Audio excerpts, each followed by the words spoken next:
രാമക്ഷേത്രം ലോകത്തിനായി തുറന്നുകൊടുക്കുമ്പോൾ ദർശനത്തിനും കാണാനും ലോകത്തിന്റെ വിവിധ ഭാഗങ്ങളിൽ നിന്നും എത്തുന്നവർക്കായി സർവ്വ സൗകര്യങ്ങളും ഒരുക്കാൻ മുൻപന്തിയിൽ നിൽക്കുന്ന ഒരു കൂട്ടരുണ്ട്. അയോധ്യയിലെ BJP വിശ്വ ഹിന്ദു പരിഷത്ത് പ്രവർത്തകർ. ക്ഷേത്രപ്രതിഷ്ഠാ ദിനവും തുടർന്നുള്ള ദിവസങ്ങളിലും വിശ്വാസികൾക്ക് ക്ഷേത്രദർശനം ഉറപ്പാക്കാൻ BJP പ്രവർത്തകർ മുന്നിട്ടിറങ്ങണമെന്ന് ദേശീയ അധ്യക്ഷൻ JP നഡ്ഡ ആഹ്വാനം ചെയ്തു. ദീപാവലിക്ക് സമാനമായ അന്തരീക്ഷം പ്രതിഷ്ഠാ ദിനത്തിൽ രാജ്യത്തൊരുക്കണമെന്ന് കഴിഞ്ഞ ദിവസം പ്രധാനമന്ത്രി നരേന്ദ്രമോദിയും ആവശ്യപ്പെട്ടിരുന്നു.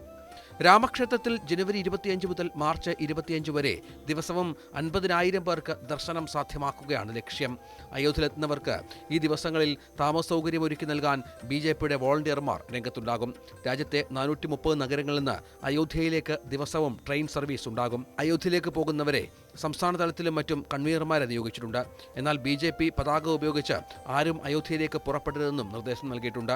അയോധ്യ രാമക്ഷേത്ര പ്രതിഷ്ഠാ ദിന ചടങ്ങിൽ പങ്കെടുക്കുന്ന ക്ഷണിക്കപ്പെട്ട അതിഥികൾക്ക് പ്രത്യേക ഉപഹാരം നൽകുമെന്ന് ക്ഷേത്ര ട്രസ്റ്റ് അറിയിച്ചു.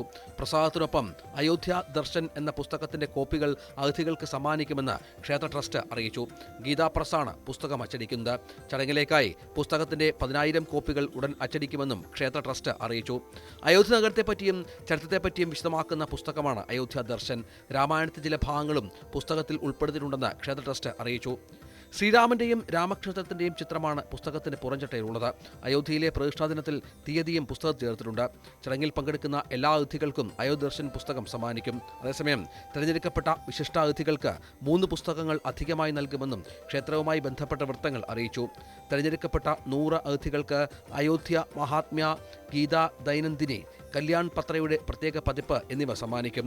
ശ്രീരാമനെക്കുറിച്ചുള്ള ലേഖനം ഉൾപ്പെടുന്ന പുസ്തകമാണ് കല്യാൺ പത്ര. 1972 ഈ പുസ്തകം ആദ്യമായി പ്രസിദ്ധീകരിച്ചത്. അയോധ്യയുടെ മഹാത്മ്യം വിളിച്ചോതുന്ന ലേഖനങ്ങളുടെ സമാഹാരമാണ് അയോധ്യ മഹാത്മ്യ എന്ന പുസ്തകം. ഗീതാ പ്രസ് തന്നെയാണ് ഈ പുസ്തകവും അച്ചടിക്കുന്നത്. പുതുവർഷത്തോടനുബന്ധിച്ച് ഗീതാ പ്രസ് പുറത്തിറക്കുന്ന പുസ്തകമാണ് ഗീത ദൈനംദിന ഡയറി. ഇതിൽ ഭഗവത്ഗീതയുടെ വചനങ്ങളും ഉൾപ്പെടുത്തിയിട്ടുണ്ട്. സൂര്യോദയം, സൂര്യാസ്തമന സമയങ്ങൾ, വിവിധ ആഘോഷങ്ങൾ, ഉപവാസം സംബന്ധിച്ച തീയതികളും ഡയറിയിൽ ഉൾപ്പെടുത്തിയിട്ടുണ്ട്.